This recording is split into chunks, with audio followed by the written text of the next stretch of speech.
Australian ਮੂਲ ਦੇ doctor Graham stain, ਉਹਨਾਂ ਦਾ ਇੱਕ 10 ਸਾਲ ਦਾ ਬੇਟਾ ਫਿਲਿਪ ਔਰ 6 ਸਾਲ ਦਾ ਬੇਟਾ ਟਿਮੋਥੀ, ਜਿਹੜੇ ਉੱਥੇ ਇੱਕ ਉਹਨਾਂ ਦਾ ਕੈਂਪ ਸੀ ਟਰਾਈਬਲਸ ਦਾ, ਉਹਦੇ 'ਚ ਪਾਰਟਿਸਿਪੇਟ ਕਰਨ ਲਈ ਗਏ ਸੀ ਔਰ ਰਾਹ ਦੇ ਵਿੱਚ ਹੀ ਉਹਨਾਂ ਨੇ ਗੱਡੀ ਰੋਕੀ। ਡਾਕਟਰ ਗ੍ਰਾਮ ਸਟੈਨ ਔਰ ਉਹਦੇ 6 ਤੇ 10 ਸਾਲ ਦੇ ਬੱਚਿਆਂ ਨੂੰ ਜਿਉਂਦਿਆਂ ਸਾੜਿਆ।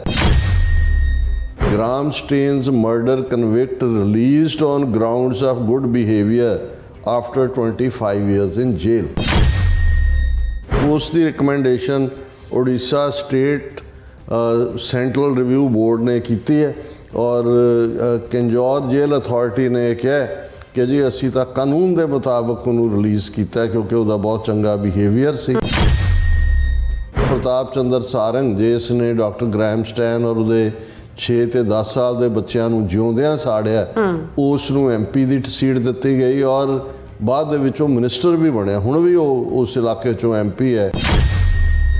ਸੈਸ਼ਨ ਜੱਜ ਨੇ ਦੇ ਦਿੱਤੀ ਸੀ ਸਜ਼ਾਏ ਮੌਤ, ਲੇਕਿਨ ਉੜੀਸਾ ਹਾਈ ਕੋਰਟ ਨੇ ਉਸ ਦੀ ਮੌਤ ਦੀ ਸਜ਼ਾ ਨੂੰ ਉਮਰ ਕੈਦ 'ਚ ਬਦਲ ਦਿੱਤਾ ਸੀ ਔਰ ਸੁਪਰੀਮ ਕੋਰਟ ਨੇ ਵੀ ਹਾਈ ਕੋਰਟ ਦੇ ਡਿਸੀਜਨ ਨੂੰ 21 ਜਨਵਰੀ 2011 ਨੂੰ, ਜਦੋਂ ਕਿ ਸੁਪਰੀਮ ਕੋਰਟ ਦਾ ਡਿਸੀਜਨ ਆਇਆ, ਉਸ ਨੂੰ ਉਹਨਾਂ ਨੇ ਬਰਕਰਾਰ ਰੱਖਿਆ ਸੀ ਕਿ ਨਹੀਂ ਇਹਨੂੰ ਡੈਥ ਸੈਂਟੈਂਸ ਦੀ, ਮੌਤ ਦੀ ਸਜ਼ਾ ਦੀ ਲੋੜ ਨਹੀਂ।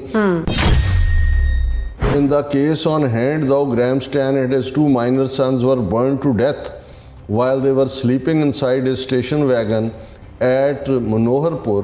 The intention was to teach a lesson to Graham Stains about his religious activities, namely converting poor tribals into Christianity. Supreme court doctor Graham Staines ਤਾਂ ਉਹਦੇ 2 ਮਾਈਨਰ ਬੱਚਿਆਂ ਨੂੰ ਹੀ ਦੋਸ਼ੀ ਦੱਸ ਰਿਹਾ ਕਿ ਜੀ ਇਹ ਸਾਡੀ ਸੈਕੂਲਰ ਸਟੇਟ ਹੈ, ਜੇ ਕੋਈ ਆਪਣੇ ਧਰਮ ਨੂੰ ਬਿਹਤਰ ਕਹੇਗਾ, ਉਹਦਾ ਪ੍ਰਚਾਰ ਕਰੇਗਾ ਜਾਂ ਉਹ ਸਾਰੇ ਦੇ ਵਿੱਚ ਇਨਵੋਲਵ ਹੋਏਗਾ ਤਾਂ ਫਿਰ ਉਹਦਾ ਰਿਐਕਸ਼ਨ ਤਾਂ ਹੋਏਗਾ ਹੀ।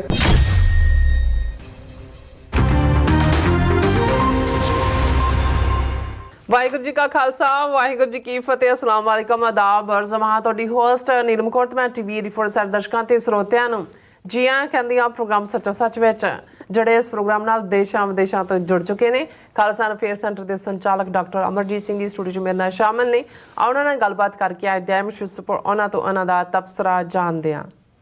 ਜੀ ਡਾਕਟਰ ਸਾਹਿਬ, ਵਾਹਿਗੁਰੂ ਜੀ ਕਾ ਖਾਲਸਾ, ਵਾਹਿਗੁਰੂ ਜੀ ਕੀ ਫਤਿਹ। ਹਾਂ ਜੀ ਨੀਲਮ ਕੌਰ ਜੀ, ਤੁਹਾਨੂੰ ਵੀ ਤੇ ਦੁਨੀਆ ਭਰ 'ਚ ਬੈਠੇ ਸਾਡੇ ਬਹੁਤ ਹੀ ਪਿਆਰੇ, ਸੋਹਣੇ, ਸਿਆਣੇ TV 84 ਦੇ ਦਰਸ਼ਕਾਂ ਨੂੰ ਵੀ ਵਾਹਿਗੁਰੂ ਜੀ ਕਾ ਖਾਲਸਾ, ਵਾਹਿਗੁਰੂ ਜੀ ਕੀ ਫਤਿਹ। ਸਾਡੇ ਬਹੁਤ ਹੀ ਪਿਆਰੇ ਮੁਸਲਮਾਨ ਭੈਣਾਂ ਭਰਾਵਾਂ ਨੂੰ ਅਸਲਾਮ ਅਲੈਕਮ। ਗੰਗਾ ਜਮਨੀ ਤਹਿਜ਼ੀਬ ਦੇ ਹਿੰਦੂ ਤਵੀਆਂ ਨੂੰ ਨਮੋ ਨਮੇ ਤੇ ਹੋਰ ਸਭ ਨੂੰ ਆਦਾਬ ਅਰਜ਼। ਜੀ ਡਾਕਟਰ ਸਾਹਿਬ, ਜੀ ਆਇਆਂ ਨੂੰ ਪ੍ਰੋਗਰਾਮ ਸੱਚੋ ਸੱਚ ਵਿੱਚ। ਬਹੁਤ ਮਿਹਰਬਾਨੀ ਜੀ ਡਾਕਟਰ ਸਾਹਿਬ। ਅੱਜ 16 ਅਪ੍ਰੈਲ 2025 3 ਵਿਸਾਖ ਨਾਨਕਸ਼ਾਹੀ ਸੰਮਤ 557 ਦਾ ਦਿਨ ਹੈ ਤੇ ਡਾਕਟਰ ਸਾਹਿਬ ਪ੍ਰੋਗਰਾਮ ਸ਼ੁਰੂ ਕਰਨ ਤੋਂ ਪਹਿਲਾਂ ਅਸੀਂ ਦਰਸ਼ਕਾਂ ਤੇ ਸਰੋਤਿਆਂ ਨੂੰ ਹਮੇਸ਼ਾ ਤਰ੍ਹਾਂ ਦੱਸ ਵਿਊਅਰਸ, ਜੇ ਤੁਸੀਂ ਹੱਕ, ਸੱਚ, ਇਨਸਾਫ ਤੇ ਪੈਰਾ ਦਿੰਦਾ ਇੱਕੋ ਇੱਕ ਚੈਨਲ TV 84 ਨੂੰ ਦੇਖਣਾ ਚਾਹੁੰਦੇ ਹੋ ਤਾਂ ਤੁਸੀਂ ਦੇਖ ਸਕਦੇ ਹੋ ਸਪੈਕਟਰਮ ਕੇਬਲ, ਆਰਸੀਨ ਕੇਬਲ, ਪਲਫਰਮ ਕੈਨੇਡਾ, ਰੋਕੂ, ਜਾਦੂ ਬਾਕਸ, ਸ਼ਾਵਾ, ਫੇਸਬੁੱਕ TV 84 ਦੀ ਐਪ ਰਾਹੀਂ online streaming and IP box ਤੇ ਤੁਸੀਂ TV 84 ਨੂੰ ਦੇਖ ਸਕਦੇ ਹੋ। ਵਿਊਅਰਸ, ਜੇ ਤੁਸੀਂ TV 84 ਨਾਲ ਜਾਂ ਪ੍ਰੋਗਰਾਮ ਸੱਚੋ ਸੱਚ ਨਾਲ ਫੇਸਬੁੱਕ ਰਾਹੀਂ ਜੁੜੇ ਹੋ ਤਾਂ ਇਸ ਨੂੰ ਵੱਧ ਲਾਈਕ ਕਰੋ ਤੇ ਸ਼ੇਅਰ ਕਰੋ ਅਤੇ ਨਾਲ ਹੀ YouTube ਤੇ ਸਬਸਕ੍ਰਾਈਬ ਵੀ ਕਰੋ। ਇਹ ਵੀ ਦੱਸ ਦੇ ਕਿ ਤੁਸੀਂ TV 84 ਦੀ ਐਪ ਨੂੰ ਐਂਡਰੋਇਡ ਐਂਡ ਐਪ ਸਟੋਰ ਤੇ ਡਾਊਨਲੋਡ ਕਰਕੇ ਜੋ TV 84 ਦੀ ਲਾਈਵ ਸਟ੍ਰੀਮ ਹੈ ਇਸ ਨੂੰ ਤੁਸੀਂ 24 ਆਵਰਸ ਦੇਖ ਸਕਦੇ ਹੋ। ਸੋ ਵਿਊਅਰਸ, ਪ੍ਰੋਗਰਾਮ ਦੀ ਸ਼ੁਰੂਆਤ ਕਰਾਂਗੇ ਅੱਜ ਦੀ ਸਪਾਂਸਰਸ਼ਿਪ ਦੇ ਵਾਲੇ ਨਾਲ ਕਿ ਅੱਜ ਦੇ ਪ੍ਰੋਗਰਾਮ ਸੱਚੋ ਸੱਚ ਨੂੰ ਸਪਾਂਸਰ ਕੀਤਾ ਗਿਆ ਹੈ ਡਿਟਰੋਇਟ, ਮਿਸ਼ੀਗਨ ਤੋਂ ਸਰਦਾਰ ਗੁਰਵਿੰਦਰ ਸਿੰਘ ਜਰ ਵੱਲੋਂ। ਸੋ ਇਹਨਾਂ ਨੇ TV 84 ਦੀ ਵੱਧ ਤੋਂ ਵੱਧ ਸਪੋਰਟ ਕਰਨ ਲਈ ਕਿਹਾ ਔਰ ਖਾਲਸਾ ਦੀ ਪ੍ਰਾਪਤੀ ਦੀ ਅਰਦਾਸ ਕੀਤੀ ਹੈ। ਸੋ ਅੱਜ ਦੀ ਸਪਾਂਸਰਸ਼ਿਪ ਲਈ ਅਸੀਂ ਸਰਦਾਰ ਗੁਰਵਿੰਦਰ ਸਿੰਘ ਜਰਾਂ ਦਾ ਤਹਿ ਦਿਲ ਤੋਂ ਧੰਨਵਾਦ ਕਰਦੇ ਹਾਂ। ਤੁਹਾਨੂੰ ਵੀ ਅਪੀਲ ਤੇ ਬੇਨਤੀ ਕਰਦੇ ਹਾਂ ਕਿ ਤੁਸੀਂ ਪ੍ਰੋਗਰਾਮ ਸੱਚੋ ਸੱਚ ਨੂੰ ਵੱਧ ਤੋਂ ਵੱਧ ਸਪਾਂਸਰ ਕਰੋ। ਸਪਾਂਸਰਸ਼ਿਪ ਲਈ ਤੁਸੀਂ ਸਾਨੂੰ ਕਾਲ ਕਰ ਸਕਦੇ ਸਾਡੇ ਫੋਨ ਨੰਬਰ ਤੇ 5166191984, ਸੇਮ ਨੰਬਰ ਤੇ WhatsApp ਕਰ ਸਕਦੇ ਹੋ। ਤੁਸੀਂ ਸਾਨੂੰ ਈਮੇਲ ਵੀ ਕਰ ਸਕਦੇ info@tv84.tv ਤੇ। ਸੋ ਵਿਊਅਰਸ, ਪਹਿਲੇ ਸੈਗਮੈਂਟ ਦੇ ਵਿੱਚ ਆਪਾਂ ਗੱਲਬਾਤ ਕਰਨ ਜਾ ਰਹੇ ਹਾਂ ਜਿਹੜਾ ਭਾਰਤ ਦਾ ਜਸਟਿਸ ਸਿਸਟਮ ਹੈ ਉਸ ਬਾਰੇ ਕਿ ਭਾਰਤ ਵਿੱਚ ਹਿੰਦੂਤਵਾ ਦਾ ਕਾਣਾ ਇਨਸਾਫ ਲਗਾਤਾਰ ਘੱਟ ਗਿਣਤੀਆਂ ਕੌਮਾਂ ਨੂੰ ਉਹਨਾਂ ਦੀ ਔਕਾਤ ਜਿਹੜਾ ਉਹ ਦਰਸਾ ਰਿਹਾ। ਲਗਭਗ 26 ਵਰ੍ਹੇ ਪਹਿਲਾਂ ਉੜੀਸਾ ਸਟੇਟ ਵਿੱਚ ਬਜਰੰਗ ਦੀ ਹਿੰਦੂਤਵੀ ਭੀੜ ਨੇ ਆਸਟ੍ਰੇਲੀਅਨ ਡਾਕਟਰ ਗ੍ਰਾਮ ਸਟੈਨ ਅਤੇ ਉਸ ਦੇ 6 ਸਾਲ ਤੇ 10 ਸਾਲ ਦੇ ਦੋਵੇਂ ਪੁੱਤਰਾਂ ਨੂੰ ਜਿਉਂਦਿਆਂ ਸਾੜ ਦਿੱਤਾ ਸੀ। ਡਾਕਟਰ ਸਟੈਨ ਜਿਹੜੇ ਨੇ ਪਿਛਲੇ ਕਈ ਦਹਾਕਿਆਂ ਤੋਂ ਉੜੀਸਾ ਦੇ ਕਬੀਲਿਆਂ ਲਈ ਮੁਫਤ ਡਾਕਟਰੀ ਸਹੂਲਤਾਂ ਜਿਹੜੇ ਉਹ ਦੇ ਰਹੇ ਸਨ। ਅੱਜ ਦੀਆਂ ਖਬਰਾਂ ਅਨੁਸਾਰ ਡਾਕਟਰ ਸਟੈਨ ਤੇ ਉਹਨਾਂ ਦੇ ਬੱਚਿਆਂ ਦੇ ਕਾਤਲ ਹਿੰਦੂ ਤਵੀ ਮਹਿੰਦਰਾ ਹੈਂਬਰ ਨੂੰ ਜੇਲ੍ਹ ਤੋਂ ਰਿਹਾ ਕਰ ਦਿੱਤਾ ਗਿਆ ਹੈ। ਰਿਹਾਈ ਦਾ ਕਾਰਨ ਉਸ ਦਾ ਗੁੱਡ ਬਿਹੇਵੀਅਰ ਦੱਸਿਆ ਗਿਆ। ਸੋ ਦੂਸਰੇ ਪਾਸੇ ਜੇਲ੍ਹ ਵਿੱਚ ਬੰਦੀ ਸਿੰਘਾਂ ਦਾ ਕੇਸ ਸਾਡੇ ਜਿਸ ਤਰ੍ਹਾਂ ਕਿ ਸਾਹਮਣੇ ਹੀ ਹੈ। ਸੋ ਇਸ ਬਾਰੇ ਆਪਾਂ ਗੱਲਬਾਤ ਕਰਨ ਜਾ ਰਹੇ ਹਾਂ। ਸੋ ਅਸੀਂ ਚਾਹਾਂਗੇ ਕਿ ਤੁਸੀਂ ਇਸੇ ਤਰ੍ਹਾਂ ਬੜੇ ਰਹਿਣਾ। ਦੇਖਣ ਸੁਣਨ ਲਈ ਤੁਹਾਡਾ ਸਭ ਦਾ ਬਹੁਤ ਬਹੁਤ ਧੰਨਵਾਦ। ਜੀ ਡਾਕਟਰ ਸਾਹਿਬ, ਕੀ ਵਿਚਾਰਾਂ ਨੇ? ਸਭ ਤੋਂ ਪਹਿਲਾਂ ਤਾਂ ਅੱਜ ਦੇ ਪ੍ਰੋਗਰਾਮ ਨੂੰ ਸਪਾਂਸਰ ਕਰਨ ਲਈ ਅਸੀਂ ਵੀਰ ਗੁਰਵਿੰਦਰ ਸਿੰਘ, ਜਿਹੜੇ ਡਿਟਰੋਇਟ ਮਿਸ਼ੀਗਨ ਨਿਵਾਸੀ ਨੇ, ਟਰਾਂਸਪੋਰਟ ਬਿਜ਼ਨਸ 'ਚ ਨੇ, ਜੀ ਉਹਨਾਂ ਦੀ ਆਪਣੀ ਵੀ ਬਹੁਤ ਵੱਡੀ ਕੰਟਰੀਬਿਊਸ਼ਨ ਹੈ ਮੂਵਮੈਂਟ ਦੇ ਵਿੱਚ।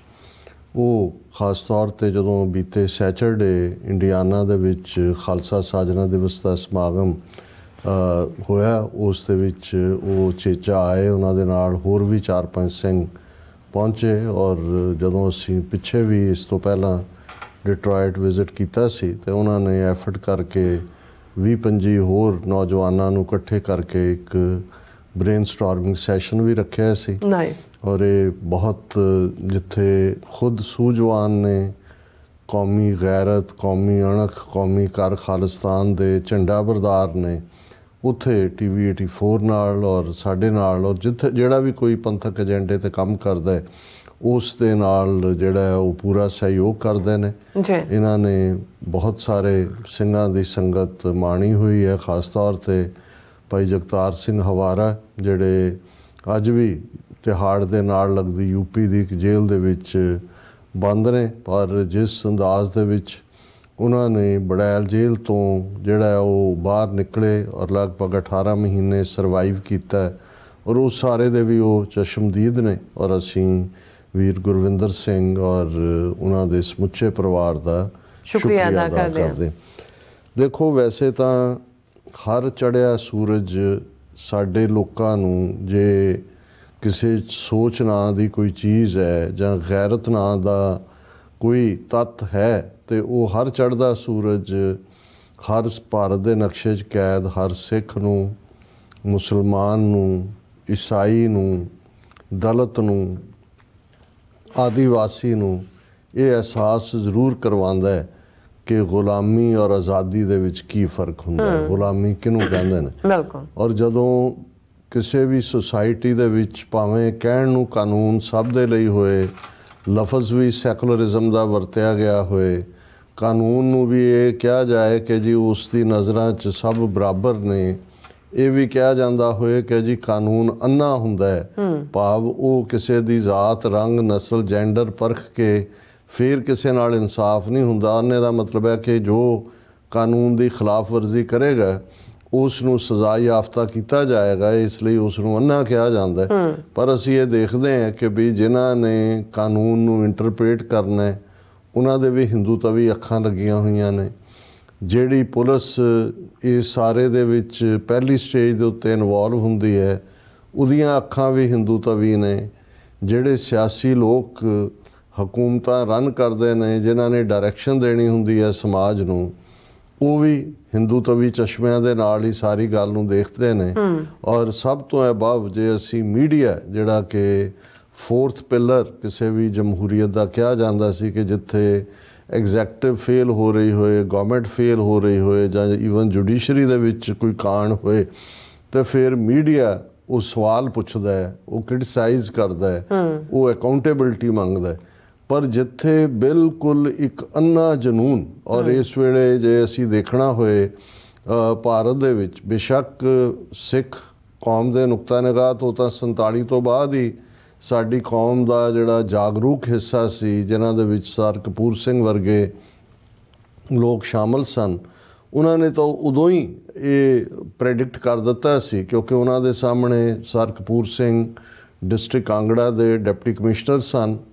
ਜਦੋਂ 47 ਤੋਂ ਬਾਅਦ 10 ਅਕਤੂਬਰ 1947 ਨੂੰ ਮੁਲਕ ਵੰਡ ਤੋਂ ਬਾਅਦ ਇੱਕ ਸਰਕੂਲਰ ਜਿਹੜਾ ਹੋਮ ਮਿਨਿਸਟਰੀ ਪਟੇਲ ਵੱਲੋਂ ਆਇਆ, ਪੰਜਾਬ ਦੀ ਸਰਕਾਰ ਜਿਹਦਾ ਗਵਰਨਰ ਚੰਦੂ ਲਾਲ ਸੀ, ਉਸ ਦੇ ਰਾਹੀਂ ਡਿਪਟੀ ਕਮਿਸ਼ਨਰਸ ਦਾ, ਕਿਉਂਕਿ ਪੰਜਾਬ ਦੇ ਅਣਵੰਡੇ ਪੰਜਾਬ ਦੇ 29 ਜ਼ਿਲ੍ਹੇ ਸੀ, 16 ਜ਼ਿਲ੍ਹੇ ਪਾਕਿਸਤਾਨੀ ਪੰਜਾਬ ਦਾ ਹਿੱਸਾ ਬਣੇ, 13 ਜ਼ਿਲ੍ਹੇ ਇੱਧਰ ਆਏ। ਡਿਸਟ੍ਰਿਕਟ ਕਾਂਗੜਾ ਬਹੁਤ ਵੱਡਾ ਡਿਸਟ੍ਰਿਕਟ ਸੀ ਉਦੋਂ, ਲਾਹੌਲ, ਸਪੀਤੀ, ਕੁੱਲੂ, ਇਹ ਸਾਰਾ ਕਾਂਗੜੇ ਦਾ ਹਿੱਸਾ ਹੀ ਸੀ। ਬਾਅਦ 'ਚ ਹੁਣ ਹਿਮਾਚਲ ਦੇ ਵਿੱਚ ਇਹਨਾਂ ਸਾਰਿਆਂ ਨੂੰ ਹੀ ਅੱਡ-ਅੱਡ ਜ਼ਿਲ੍ਹੇ ਬਣਾ ਦਿੱਤਾ ਗਿਆ। ਜੀ ਔਰ ਸਰ ਕਪੂਰ ਸਿੰਘ ਜਿਹੜੇ ਧਰਮਸ਼ਾਲਾ ਹੈੱਡਕੁਆਟਰ ਸੀ ਡਿਸਟ੍ਰਿਕਟ ਕਾਂਗੜਾ ਦਾ, ਉੱਥੇ ਵਿਰਾਜਮਾਨ ਸਨ। ਔਰ ਉਹਨਾਂ ਨੇ ਜਦੋਂ ਇਹ 10 ਅਕਤੂਬਰ 1947 ਦਾ ਸਰਕੂਲਰ ਦੇਖਿਆ ਕਿ ਸਿੱਖ ਇੱਕ ਕ੍ਰਿਮੀਨਲ ਕਬੀਲਾ ਹੈ ਔਰ ਕਾਨੂੰਨ ਮੰਨਣ ਵਾਲੇ ਹਿੰਦੂਆਂ ਲਈ ਖਤਰਾ ਹੈ, ਉਹਦੇ ਲਫ਼ਜ਼ ਹੀ ਇਹ ਸੀ, Sikhs are a criminal tribe and a menace to the law abiding Hindus.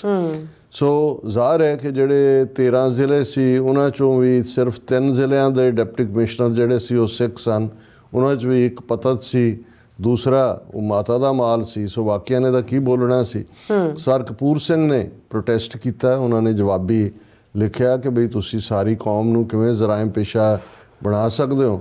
ਫਿਰ ਉਹਨਾਂ ਦੇ ਨਾਲ ਕੀ ਵਾਪਰਿਆ, ਕਿਵੇਂ ਉਹਨਾਂ ਨੂੰ ਝੂਠੇ ਕੇਸਾਂ 'ਚ ਉਲਝਾ ਕੇ ਸਸਪੈਂਡ ਕੀਤਾ ਗਿਆ, ਫਿਰ ਡਿਸਮਿਸ ਕੀਤਾ ਗਿਆ ਜਦੋਂ ਕਿ ਉਹਨਾਂ ਦੀ ਉਹ ICS ਸਨ, ਉਦੋਂ IAS ਨਹੀਂ ਸੀ ਹੁੰਦਾ, ਉਦੋਂ ਇੰਡੀਅਨ ਸਿਵਲ ਸਰਵਿਸ ਕਹਿੰਦੇ ਸੀ।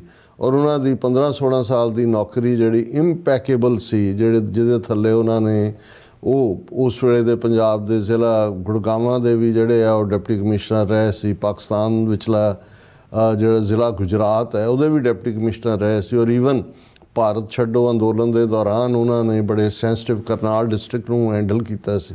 ਔਰ ਉਹਨਾਂ ਦਾ ਇੰਪੈਕੇਬਲ ਰਿਕਾਰਡ ਜਿਹੜਾ ਕਿ ਅੰਗਰੇਜ਼ ਗਵਰਨਮੈਂਟ ਨੇ ਵੀ ਉਹਨਾਂ ਦੀ ਐਡਮਿਨਿਸਟ੍ਰੇਟਿਵ ਸਕਿੱਲ ਨੂੰ ਟ੍ਰਿਬਿਊਟ ਦਿੱਤੀ ਹੋਈ ਸੀ, ਲੇਕਿਨ ਉਹਨਾਂ ਨੂੰ ਡਿਸਮਿਸ ਕੀਤਾ ਗਿਆ। ਉਹਨਾਂ ਨੇ ਉਹ ਲੜਾਈ ਹਾਈ ਕੋਰਟ ਤੋਂ ਲੈ ਕੇ, ਉਦੋਂ ਪੰਜਾਬ ਹਾਈ ਕੋਰਟ ਲਾਹੌਰ ਚੋਂ ਨਿਕਲ ਕੇ ਸ਼ਿਮਲਾ 'ਚ ਸੀ, ਕਿੰਨੀ ਦੇਰ ਉਹ ਸ਼ਿਮਲਾ ਰਹੇ, ਉਹਨਾਂ ਨੇ ਕੇਸ ਉੱਥੇ ਲੂਜ਼ ਕੀਤਾ, ਸੁਪਰੀਮ ਕੋਰਟ ਤੱਕ ਗਏ।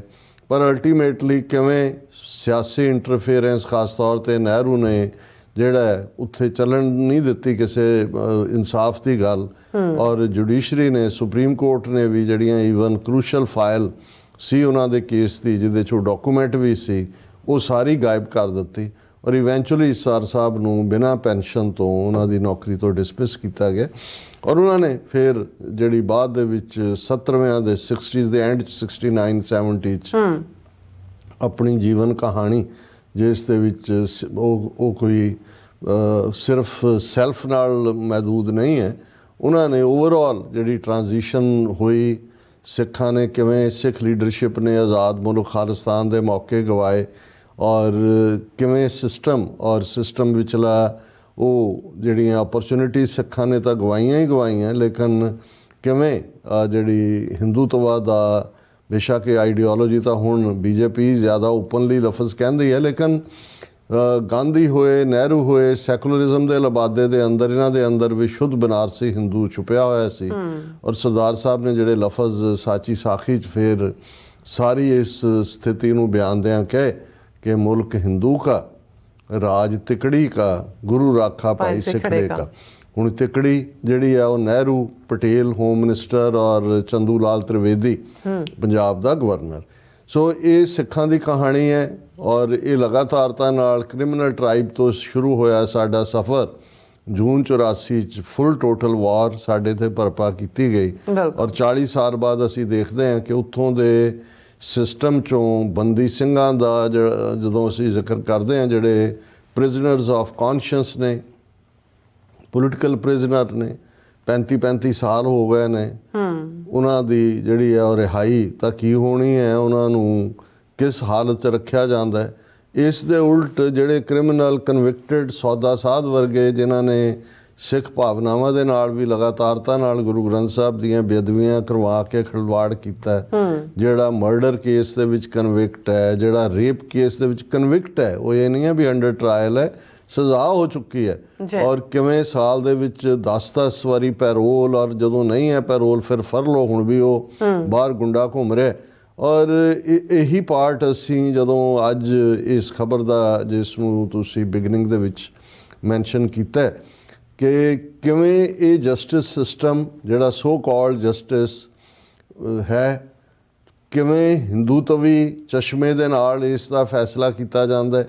ਔਰ ਇਹ ਕੱਲਾ ਸਿੱਖ ਕੌਮ ਤਾਂ ਟਾਰਗੇਟਡ ਸੀ, ਕਿਉਂਕਿ ਸਾਡੇ ਨਾਲ ਤਾਂ ਜਿਵੇਂ ਅੱਜ ਦੀ ਆਵਾਜ਼ ਪ੍ਰੋਗਰਾਮ 'ਚ ਵੀ ਜਦੋਂ ਅੱਜ ਇੱਕ ਟੌਪਿਕ ਡਿਸਕਸ ਹੋ ਰਿਹਾ ਸੀ ਤੇ ਮੈਂ ਕਿਹਾ ਕਿ 9 ਜੂਨ 1984 ਨੂੰ ਅਫਜ਼ਲ ਅਹਿਸਨ ਰੰਧਾਵਾ ਜਿਹੜੇ ਰਾਵੀ ਦੇ ਦੂਸਰੇ ਕੰਢੇ ਬੈਠੇ ਨੇ, ਉਹਨਾਂ ਨੇ ਜਦੋਂ ਘੱਲੂਘਾਰਾ 84 ਉਸ ਬਾਰੇ ਜੋ ਬਿਆਨਿਆ, ਉਹਨਾਂ ਨੇ ਆਪਣੀ ਨਜ਼ਮ ਦਾ ਨਾਂ ਹੀ ਰੱਖਿਆ ਸੀ ਨਵਾਂ ਘੱਲੂਘਾਰਾ।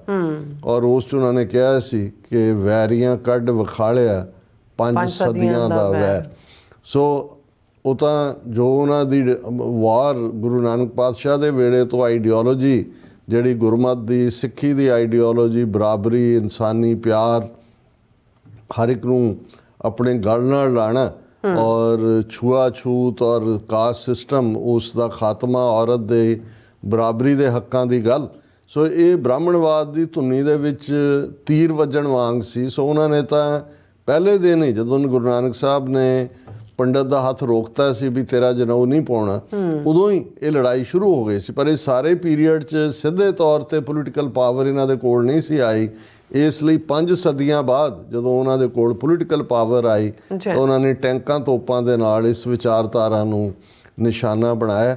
ਲੇਕਿਨ ਇਸ ਦੇ ਨਾਲ ਨਾਲ ਜੇ ਅਸੀਂ ਦੂਸਰੇ ਵਰਗਾਂ ਵੱਲ ਵੀ ਦੇਖਦੇ ਹਾਂ, ਮੁਸਲਮਾਨ ਜਿਹੜੇ ਵੱਡੀ ਗਿਣਤੀ ਦੇ ਵਿੱਚ, ਔਰ ਜੇ ਕਹਿਣਾ ਹੋਏ ਕਿ ਆਲਮੋਸਟ ਭਾਰਤ ਦੇ ਨਕਸ਼ੇ 'ਚ ਸਿੱਖਾਂ ਦੀ ਗਿਣਤੀ ਨਾਲੋਂ ਦੁੱਗਣੀ ਆਬਾਦੀ ਉਹਨਾਂ ਦੀ ਹੈ ਔਰ 20 ਕਰੋੜ ਤੋਂ ਜ਼ਿਆਦਾ, ਉਹਨਾਂ ਦੇ ਨਾਲ ਕੀ ਵਾਪਰ ਰਿਹਾ, ਦੰਗਿਆਂ ਦੇ ਨਾਂ ਥੱਲੇ ਉਹਨਾਂ ਦੀ ਨਸਲਕੁਸ਼ੀ ਤਾਂ 47 ਤੋਂ ਬਾਅਦ ਹੀ ਸ਼ੁਰੂ ਹੋ ਗਈ ਸੀ। ਉਹ ਮੇਰਠ 'ਚ ਹੋਏ, ਅਹਿਮਦਾਬਾਦ 'ਚ ਹੋਏ, ਮੁਜ਼ੱਫਰਾਬਾਦ 'ਚ ਹੋਏ, ਕਿੰਨੇ ਉਦੋਂ, ਕਿਉਂਕਿ ਅਸੀਂ ਜੋ ਇਹਨਾਂ ਦੇ ਮੀਡੀਆ ਦਾ ਪ੍ਰਚਾਰ ਸੀ, ਅਸੀਂ ਵੀ ਸਮਝਦੇ ਸੀ ਵੀ ਦੰਗਾਈ ਦੋਵੇਂ ਪਾਸਿਓਂ ਨੇ, ਪਰ ਉਹ ਸਾਰੇ ਹੀ ਸਟੇਟ ਸਪਾਂਸਰਡ ਕਿਲਿੰਗ ਸੀ।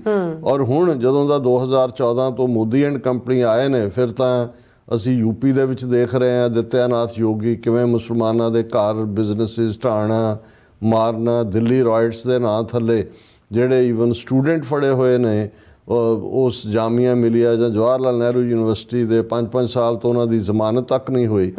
ਔਰ ਇਹੀ ਪਾਰਟ ਦਲਿਤ, ਬੇਸ਼ੱਕ ਜਦੋਂ ਸਪੈਸ਼ਲ ਰਾਈਟਸ ਦੀ ਜਾਂ ਰਿਜ਼ਰਵੇਸ਼ਨਸ ਦੀ ਜਾਂ ਇਕੁਅਲ ਵੋਟਿੰਗ ਰਾਈਟ ਦੀ ਗੱਲ ਹੁੰਦੀ ਹੈ, ਉਹਦੇ 'ਚ ਕੋਈ ਸ਼ੱਕ ਨਹੀਂ ਹੈ ਕਿ ਉਹ ਕਨਸਟੀਟਿਊਸ਼ਨ ਦਾ ਹਿੱਸਾ ਹੈ। ਲੇਕਿਨ ਤੁਸੀਂ ਦੇਖੋਗੇ ਕਿ ਵੀ ਅੱਜ ਵੀ ਭਾਰਤ ਦੀਆਂ ਕਿੰਨੀਆਂ ਸਟੇਟਾਂ ਨੇ ਜਿੱਥੇ ਦਲਿਤ ਘੋੜੀ ਨਹੀਂ ਚੜ੍ਹ ਸਕਦਾ, ਜਿੱਥੇ ਜੇ ਉਹ ਇਨਕਾਰ ਕਰਦਾ ਉੱਚੀ ਜਾਤ ਵਾਲੇ ਕੁੱਟ-ਕੁੱਟ ਕੇ ਮਾਰ ਦਿੰਦੇ ਨੇ। ਉਨਾਓ ਕੇਸ ਤੋਂ ਲੈ ਕੇ ਯੂਪੀ ਤੱਕ ਕਿੰਨੀਆਂ ਥਾਵਾਂ 'ਤੇ ਦਲਿਤ ਬੱਚੀਆਂ ਦੇ ਨਾਲ ਜ਼ਬਰ ਜਨਾਹ ਹੁੰਦਾ। ਔਰ ਪਿਛਲੇ ਪੀਰੀਅਡ ਦੇ ਵਿੱਚ ਬਹੁਤ ਤੇਜ਼ੀ ਦੇ ਨਾਲ ਕੇਸ ਵਧੇ ਨੇ ਦਲਿਤਾਂ ਦੇ ਖਿਲਾਫ ਹਿੰਸਾ ਦੇ।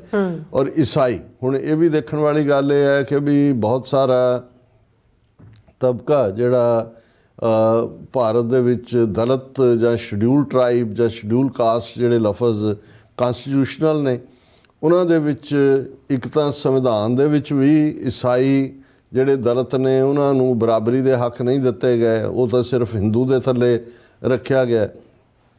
ਦੂਸਰੇ ਪਾਸੇ ਅਸੀਂ ਦੇਖਦੇ ਹਾਂ ਕਿ ਉਹਨਾਂ ਨੇ ਜਿੱਥੇ ਵੀ, ਕਿਉਂਕਿ ਟਰਾਈਬਲਸ ਦੇ ਵਿੱਚ ਜਿਹੜੇ ਉਹਨਾਂ ਦੀ ਸੁਸਾਇਟੀ ਹੈ, ਬੈਪਟਿਸਟ ਚਰਚ ਹੋਏ ਔਰ ਦੂਸਰੇ ਜਿਹੜੇ ਨੇ ਮੈਥੋਡਿਸਟ ਚਰਚ ਔਰ ਇੱਕ ਮੇਨ ਐਵੈਂਜਲੀਕਲ ਮਿਸ਼ਨ ਚਰਚ ਹੈ ਅਮਰੀਕਾ ਦੇ, ਯੂਰਪ ਦੇ, ਇਹਨਾਂ ਨੇ ਬਹੁਤ ਸਾਰਾ ਕੰਮ ਕੀਤਾ। ਇਹੀ ਕਾਰਨ ਹੈ ਕਿ ਨਾਗਾਲੈਂਡ ਹੋਏ, ਮਿਜ਼ੋਰਮ ਹੋਏ, ਮਨੀਪੁਰ ਹੋਏ, ਇਹਨਾਂ ਦੇ ਵਿੱਚ ਜਿਹੜੀ ਈਸਾਈ ਆਬਾਦੀ ਹੈ, ਬਹੁਤ ਸਾਰੇ ਉਹਨਾਂ 'ਚ ਕਬੀਲਿਆਂ ਦੇ ਲੋਕ ਨੇ ਜਿਨ੍ਹਾਂ ਨੂੰ ਬਹੁਤ ਅੱਛੀ ਐਜੂਕੇਸ਼ਨ ਇਹਨਾਂ ਨੇ ਦਿੱਤੀ, ਇਹਨਾਂ ਮਿਸ਼ਨਸ ਨੇ। ਔਰ ਅਲਟੀਮੇਟਲੀ ਉਹਨਾਂ ਨੇ ਇਹਨਾਂ ਤੋਂ ਕਿ ਵੈਸੇ ਵੀ ਉਹ ਕੋਈ ਹਿੰਦੂ ਤੋਂ ਕਨਵਰਟ ਨਹੀਂ ਨੇ, ਟਰਾਈਬਲਸ ਦਾ ਇੱਕ ਆਪਣਾ ਮਜ਼ਹਬ, ਪ੍ਰਿਮਿਟਿਵ ਕਿਸਮ ਦਾ ਉਹਨਾਂ ਦਾ ਮਜ਼ਹਬ ਰਿਹਾ।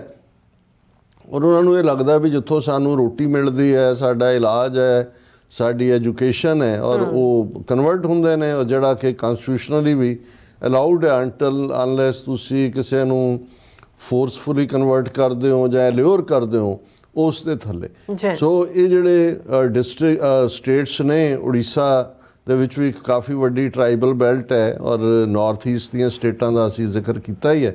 ਔਰ ਉੱਥੇ ਜੋ ਕੁਛ ਈਸਾਈ ਕਬੀਲਿਆਂ ਦੇ ਨਾਲ, ਕੁਕੀ ਕਬੀਲੇ ਨਾਲ ਮਨੀਪੁਰ ਦੇ ਵਿੱਚ ਪਿਛਲੇ ਸਾਰੇ ਪੀਰੀਅਡ 'ਚ ਹੋ ਰਿਹਾ, ਯੂਰਪੀਅਨ ਯੂਨੀਅਨ, ਯੂਰਪੀਅਨ ਪਾਰਲੀਮੈਂਟ ਦੇ ਰੈਜ਼ੋਲੂਸ਼ਨ ਨੇ, US ਕਾਂਗਰਸ ਦੇ ਵਿੱਚ ਆਵਾਜ਼ ਹੈ ਔਰ US ਸਰਫ ਦੀਆਂ ਰਿਪੋਰਟਾਂ 'ਚ ਇਸ ਦਾ ਜ਼ਿਕਰ ਹੈ ਕਿ ਕਿਵੇਂ ਕੁਕੀ ਟਰਾਈਬਸ ਦੇ ਇਸ ਵੇਲੇ 70,000 ਤੋਂ ਜ਼ਿਆਦਾ ਲੋਕ ਕੈਂਪਾਂ 'ਚ ਬਿਠਾਏ ਹੋਏ ਨੇ ਔਰ ਕਿੰਨੀਆਂ ਕਿਲਿੰਗਸ ਹੋਈਆਂ ਔਰ ਕੀ ਉਹਨਾਂ ਦੇ ਨਾਲ ਵਾਪਰ ਰਿਹਾ। ਲੇਕਿਨ ਅੱਜ ਜਿਹੜੀ ਖਬਰ ਸਾਡਾ ਲੀਡ ਸੈਗਮੈਂਟ ਹੈ ਉਹ ਬੜਾ ਇੱਕ ਬਰੂਟਲ ਕਹਾਣੀ ਇੱਕ ਪਾਸੇ, ਕਿਉਂਕਿ ਮੈਨੂੰ ਯਾਦ ਹੈ ਵੀ ਜਦੋਂ 1999 ਦੇ ਵਿੱਚ ਇਹ ਘਟਨਾ ਵਾਪਰਦੀ ਹੈ ਔਰ ਇਹ जनवरी का महीना सी मुढ़ले तौर के उत्ते और ये जिहड़ा इस पीरीयड दे विच सिख कौम दे विच उत्साह सी कि जी असी 300 साला खालसा साजना दिवस सैलीब्रेट करना है। और ये खबर like bolt from the blue जिवें हुंदा है कि भी हिरदे वलुंदरन वाली सी कि उड़ीसा दे जिहड़ा एक उन्हां दा एरिया जिस दे विच ट्राइबल बेल्ट है और ये उन्हां दा जिहड़ा पिंड कैंड कुंज नां दे थां दे उत्ते 50 गुंडियां दी भीड़ ने जिहड़ी कि कुहाड़ियां नाल दूजियां नाल लैस सी। एक स्टेशन वैगन एक वड्डी गड्डी जिस दे विच आस्ट्रेलियन मूल दे डॉक्टर ग्राम स्टेन उन्हां दा एक 10 साल दा बेटा फिलिप और 6 साल दा बेटा टिमोथी जिहड़े उत्थे एक उन्हां दा कैंप सी ट्राइबल्स दा उहदे च पार्टिसिपेट करन लई गए सी और राह दे विच ही उन्हां ने गड्डी रोकी। और ये डॉक्टर ग्रैहम स्टेन पिछले 20 साल तो 1999 तो भी 20 साल पहला उस खिते दे विच leprosy जिहनूं जिहदी eczema the worst form भी हुंदी है लैप्रोसी उन्हां दे मरीज़ां दे लई काम करदे सी और उन्हां दी वाइफ भी और इवेंजलिकल मिशन दे नाल इन्हां दा संबंध सी। सो ये जिहड़ी 50 तो ज़्यादा गुंडियां दी भीड़ जिहनूं उस वेले उड़ीसा दा बजरंग दल दा मुखी प्रताप चंद्र सारंग लीड कर रहा सी। जिहड़ा प्रताप चंद्र सारंग जिवें नवंबर 84 दी सिख नस्लकुशी जिन्हां ने कीती उन्हां नूं MP बनाया गया, HKL भगत, सज्जन कुमार, जगदीश टाइटल कांग्रेस ने मिनिस्टर भी बनाया। इवें ही ये जिहड़ा प्रताप चंद्र सारंग जिस ने डॉक्टर ग्रैहम स्टैन और उहदे 6 ते 10 साल के बच्चों नूं जिउंदियां साड़िया उस नूं MP दी सीट दित्ती गई और बाद दे विच ओह मिनिस्टर भी बनया। हुण भी ओह उस इलाके चों MP है और शायद मिनिस्टर भी होए, मैनूं कन्फर्म नहीं है, लेकिन एक स्टेज ते इस नूं प्रताप चंद्र सारंग नूं मिनिस्टर भी बनाया गया। हुण जिहड़ा इस सारे दे चलदिआं एक बहुत ब्रूटल एक्ट सी दुनिया भर दे विच इसदा रिएक्शन होया। आस्ट्रेलियन गवर्नमेंट ने इस दे उत्ते अपनी लाइन लई और इस दे मुख दोषियां दे विच दारा सिंह नां दा बंदा जिहड़ा बजरंग दल दा नाल ही संबंधित सी उस दी गिरफ्तारी हुई और इस तरह एक होर जिहड़ा महिंद्रा हैम्ब्राम नां दा ये सारे कोई फड़े गए 30-35 रिलीज़ करते, कुछ हाई कोर्ट ने करते, कुछ सुप्रीम कोर्ट ने करते और किसी नूं भी डेथ सेंटेंस नहीं दित्ती। और इस मुद्दे ते जिहड़ी उड़ीसा हाई कोर्ट दीयां जजमेंट्स और सुप्रीम कोर्ट और बाद ये भी पहली बार होया भी सुप्रीम कोर्ट ने इन्नी बायस जजमेंट दित्ती। वो सुप्रीम कोर्ट का यह कहना सी जे तुसीं कन्वर्ट करोगे फिर लोग साड़नगे ही तुहानूं, इस किस्म दे सी कमेंट। पर जदों इंटरनेशनल क्रिटिसिज्म होया उन्हां नूं अपने लफज वापस लैणे पे। हुण इस सारे च 1965 तो डॉक्टर ग्रैहम स्टेन उस थां दे उत्ते एक्ट कर रहे सी। हुण 1965 का मतलब ये है कि भी आलमोस्ट 30 साल तो ज़्यादा और इस सब का उन्होंने जो रिवार्ड दिता वो तो ज़ाहिर सी कि भी वो दोनों ही पुत्तर उन्होंने और उन्होंने जिउंदे साड़ दिता गया। पर जिहड़ी उस पीरीयड भी मैनूं याद है भी जिहड़ी गल ने मैनूं बहुत टच कीता सी कि उन्हां दी वाइफ जदों उन्होंने ये कहा गया कि भी तुसीं एज ए विटनेस जां दूजा आओ तो उन्हें कहा कि भी नहीं साडी ट्रैडिशन च असीं जिहड़ा है वो माफ़ किया मैं। मतलब ये बहुत वड्डी गल सी कि कहंदे कोई नहीं ये जो रब नूं मंजूर सी वो जीसस दे रस्ते ते तुरदिआं उन्होंने मेरे पुत्रा ने और मेरे पति ने जिहड़ी आ कुर्बानी दित्ती है।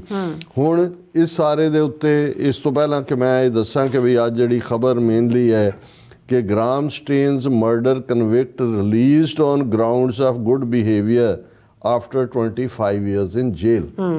कि 25 साल बाद महिंद्रा हैम्ब्रम नूं जिहड़ा क्योंजर जेल है उड़ीसा दे उत्थों रिलीज़ किया गया और जिवें बिल्किस बानो केस दे विच जिहड़े रिलीज़ होए सी 6 उन्हां नूं बाहर हार पा के स्वागत किया गया, लड्डू खवाए गए, ठीक इवें ही इस बजरंग दल दे गुंडे दा स्वागत किया गया।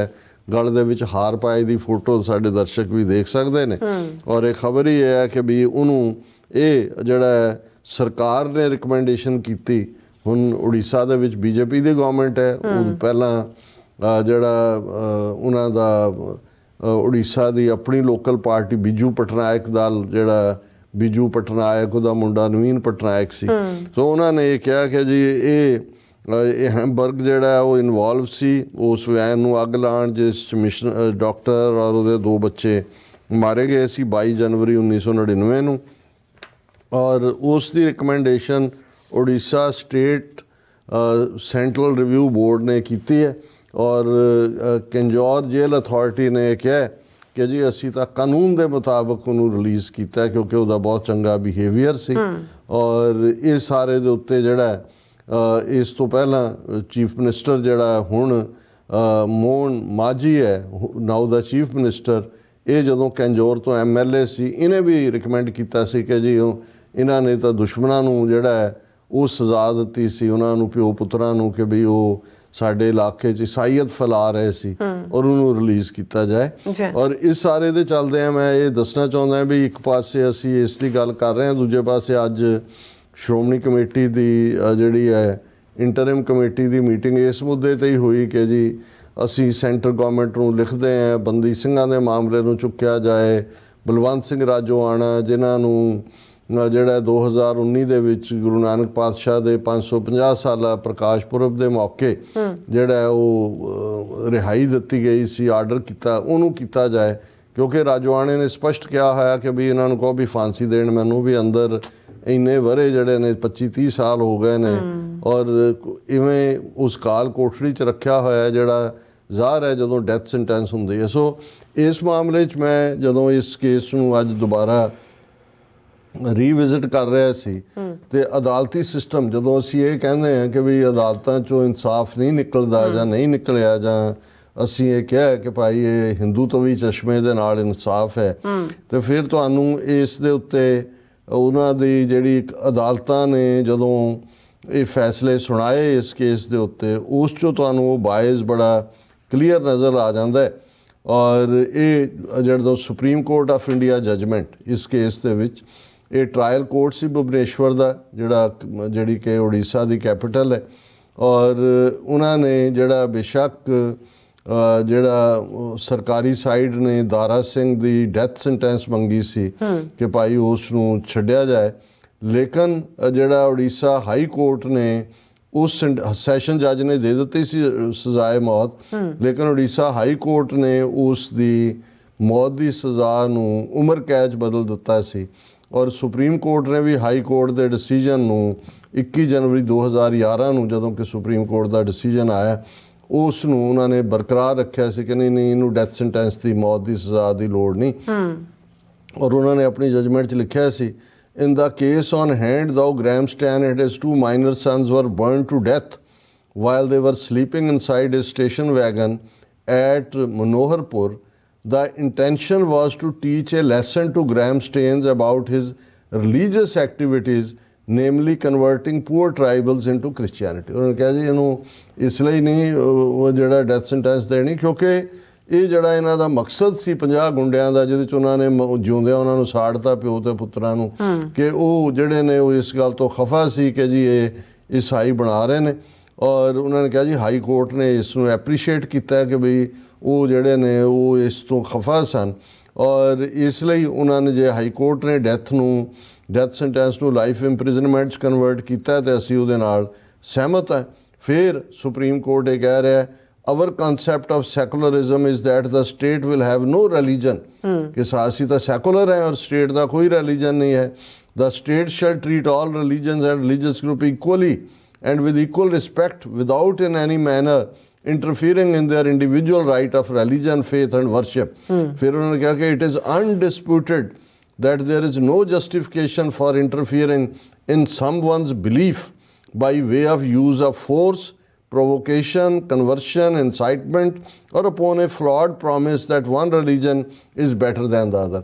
ਹੁਣ ਮਤਲਬ ਇਹ ਸੁਪਰੀਮ ਕੋਰਟ ਡਾਕਟਰ ਗ੍ਰੈਮਸਟੇਨ ਤਾਂ ਉਹਦੇ 2 ਮਾਈਨਰ ਬੱਚਿਆਂ ਨੂੰ ਹੀ ਦੋਸ਼ੀ ਦੱਸ ਰਿਹਾ ਕਿ ਜੀ ਇਹ ਸਾਡੀ ਸੈਕੂਲਰ ਸਟੇਟ ਹੈ, ਜੇ ਕੋਈ ਆਪਣੇ ਧਰਮ ਨੂੰ ਬਿਹਤਰ ਕਹੇਗਾ, ਉਹਦਾ ਪ੍ਰਚਾਰ ਕਰੇਗਾ ਜਾਂ ਉਹ ਸਾਰੇ ਦੇ ਵਿੱਚ ਇਨਵੋਲਵ ਹੋਏਗਾ ਤਾਂ ਫਿਰ ਉਹਦਾ ਰਿਐਕਸ਼ਨ ਤਾਂ ਹੋਏਗਾ ਹੀ। ਸੋ ਉਹਨਾਂ ਨੇ ਜਿਹੜਾ ਇਹ ਬਜਰੰਗ ਦਲ ਦੇ ਗੁੰਡਿਆਂ ਨੇ ਕੀਤਾ ਉਹ ਤਾਂ ਸਬਕ ਸਿਖਾਉਣਾ ਚਾਹੁੰਦੇ ਸੀ। ਔਰ ਇਸ ਦੇ ਉੱਤੇ ਬਾਅਦ ਦੇ ਵਿੱਚ ਈਵਨ ਸੁਪਰੀਮ ਕੋਰਟ, ਜਦੋਂ ਸੁਪਰੀਮ ਕੋਰਟ ਦੇ ਇਸ ਦੀ ਬਹੁਤ ਕ੍ਰਿਟਿਸਿਜ਼ਮ ਹੋਈ, 76 ਪੇਜ ਦੀ ਜਜਮੈਂਟ ਸੀ, ਔਰ ਇਸ ਦੇ ਉੱਤੇ ਲੇਕਿਨ 4 ਦਿਨਾਂ ਬਾਅਦ 25 ਜਨਵਰੀ 2011 ਨੂੰ supreme court of India in a rare move expunged its own comments with regards to conversion from its verdict. ਨਾ ਹੀ ਸੀਬੀਆਈ ਦੀ ਰਿਪੋਰਟ ਸੀ, ਨਾ ਹੀ ਸਟੇਟ ਗਵਰਨਮੈਂਟ ਦੀ ਕਿ ਡਾਕਟਰ ਗ੍ਰੈਹਮ ਸਟੈਨ ਕੋਈ ਕਨਵਰਸ਼ਨ ਕਰ ਰਿਹਾ ਸੀ। ਉਹਨੇ ਕੋਈ ਕਨਵਰਸ਼ਨ ਨਹੀਂ ਕੀਤੀ। ਲੇਕਿਨ ਇਹ ਤੁਸੀਂ ਹੁਣ ਜਦੋਂ ਜੱਜਾਂ ਦਾ ਮਾਈਂਡਸੈਟ ਤੁਸੀਂ ਦੇਖਦੇ ਹੋ, ਹਿੰਦੂ ਤੋਂ ਵੀ ਮਾਈਂਡਸੈਟ ਜਿਹੜਾ ਬਿਲਕੁਲ ਹੈ, ਔਰ ਉਹ ਹਰ ਚੀਜ਼ ਹੁਣ ਵਕਫ ਬੋਰਡ ਦੇ ਮੁੱਦੇ ਤੇ ਜਿਹੜਾ ਵਕਫ ਅਮੈਂਡਮੈਂਟ ਐਕਟ ਇਹਨਾਂ ਨੇ ਪਾਸ ਕੀਤਾ ਹੈ, ਸੁਪਰੀਮ ਕੋਰਟ 'ਚ ਜਿਹੜਾ ਕੇਸ ਲੈ ਲਿਆ ਸੁਪਰੀਮ ਕੋਰਟ ਨੇ। ਹੁਣ ਕੱਲ ਸੁਪਰੀਮ ਕੋਰਟ ਨੇ ਪੁੱਛਿਆ ਕਿ ਜੀ ਹਿੰਦੂ ਬਾਡੀਜ਼ ਜਾਂ ਦੂਜੇ ਮਜ਼ਹਬਾਂ ਦੇ ਜਿਹੜੇ ਨੇ ਉਹਨਾਂ 'ਚ ਗੈਰ ਹਿੰਦੂ ਜਾਂ ਕਿਸੇ ਨੂੰ ਲਿਆ ਜਾ, ਆਪਣੇ ਬੜੇ ਖੁਸ਼ ਹੋ ਰਹੇ ਨੇ ਕਿ ਦੇਖੋ ਕਿ ਇਹੀ ਕੰਮ ਇਹਨਾਂ ਨੇ ਆਰਟੀਕਲ 370 ਵੇਲੇ ਸਵਾਲ ਪੁੱਛ ਕੇ ਕੀਤਾ ਸੀ ਇੱਦਾਂ ਦੇ। ਤਾਂ ਬਹੁਤਿਆਂ ਨੂੰ ਲੱਗਦਾ ਸੀ ਕਿ ਦੇਖੋ ਜੀ ਜਜਮੈਂਟ ਤਾਂ ਜਿਹੜੀ ਹੈ ਇਹਦਾ ਮਤਲਬ ਇਹ ਆਰਟੀਕਲ 370 ਜਿਹੜਾ ਖਤਮ ਕੀਤਾ ਇੰਡੀਅਨ ਗਵਰਨਮੈਂਟ ਨੇ। ਅਸੀਂ ਉਦੋਂ ਵੀ ਕਿਹਾ ਸੀ, ਅਸੀਂ ਕਿਹਾ ਸੀ ਵੀ ਬਿਲਕੁਲ ਉਹ ਸਰਕਾਰ ਦੇ ਫੈਸਲੇ ਤੇ ਮੋਹਰ ਲਾਣਗੇ। ਇਹੀ ਹਾਲ ਵਕਫ ਬੋਰਡ ਵਾਲੇ ਮੁੱਦੇ ਤੇ ਵੀ ਹੋਏਗਾ। ਕਿਸੇ ਨੂੰ ਇਹ ਲੱਗਦਾ ਹੋਏ ਜੀ ਕਿ ਉੱਥੋਂ ਜਸਟਿਸ ਨਿਕਲਣਾ, ਪਰ ਤੁਸੀਂ ਮਾਈਂਡਸੈਟ ਦੇਖੋ ਕਿ 2011 'ਚ, ਕਿਉਂਕਿ 1999 ਦੇ ਵਿੱਚ ਜਦੋਂ ਗ੍ਰੈਹਮ ਸਟੇਨ ਦਾ ਔਰ ਉਹਦੇ ਬੱਚਿਆਂ ਨੂੰ ਸਾੜਿਆ ਜਾਂਦਾ ਹੈ, ਬੀਜੇਪੀ ਦੀ ਗਵਰਨਮੈਂਟ ਸੀ, ਅਟਲ ਬਿਹਾਰੀ ਵਾਜਪਾਈ ਪ੍ਰਾਈਮ ਮਿਨਿਸਟਰ ਬਣ ਚੁੱਕਾ ਸੀ। ਭਾਵੇਂ ਉਸ ਤੋਂ ਬਾਅਦ ਦੇ ਸਾਲਾਂ ਦੇ ਵਿੱਚ 2004 ਤੋਂ 2014 ਦੇ ਵਿੱਚ ਮਨਮੋਹਨ ਸਿੰਘ ਦੀ ਸਰਕਾਰ ਰਹੀ, ਔਰ ਉਸ ਪੀਰੀਅਡ 'ਚ ਵੀ ਸੁਪਰੀਮ ਕੋਰਟ ਇਹ ਕਹਿ ਰਿਹਾ ਕਿ ਜੀ ਜੇ ਤੁਸੀਂ ਕਨਵਰਟ ਕਰੋਗੇ ਲੋਕ ਤੁਹਾਨੂੰ ਫਿਰ ਉਸ ਸਜ਼ਾਏ ਮੌਤ ਦੇਣਗੇ ਹੀ, ਔਰ ਉਹ ਲੋਕਾਂ ਨੇ ਦੇ ਦਿੱਤੀ ਇਸ ਲਈ।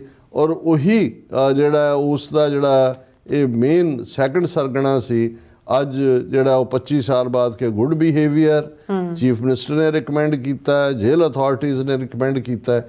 ਤਾਂ ਹੁਣ ਸਾਡੇ ਕਿਹੜੇ ਲੋਕ ਕਿਹੜੇ ਜਿਹੜਾ ਉਹ ਕਿਹਨਾਂ ਤੋਂ ਇਨਸਾਫ ਦੀ ਮੰਗ ਕਰਦੇ ਨੇ ਕਿ ਜੀ ਸਾਨੂੰ ਇਨਸਾਫ ਦਿਓ, ਔਰ 40 ਸਾਲਾਂ 'ਚ ਸਾਨੂੰ ਇਨਸਾਫ ਨਹੀਂ ਮਿਲਿਆ। ਇੱਥੇ ਤੁਹਾਡੇ ਲਈ ਇਹ ਬਿਲਕੁਲ ਸਰ ਕਪੂਰ ਸਿੰਘ ਹੋਰਾਂ ਦੀ ਇਹ ਗੱਲ ਜਿਹੜੀ ਹੈ ਉਹ ਇਨਗ੍ਰੇਨ ਕਰ ਲਓ ਆਪਣੇ ਮਾइंड 'ਚ ਕਿ ਰਾਜ हिंदू मुल्क हिंदू का, ਰਾਜ ਤਿਕੜੀ का।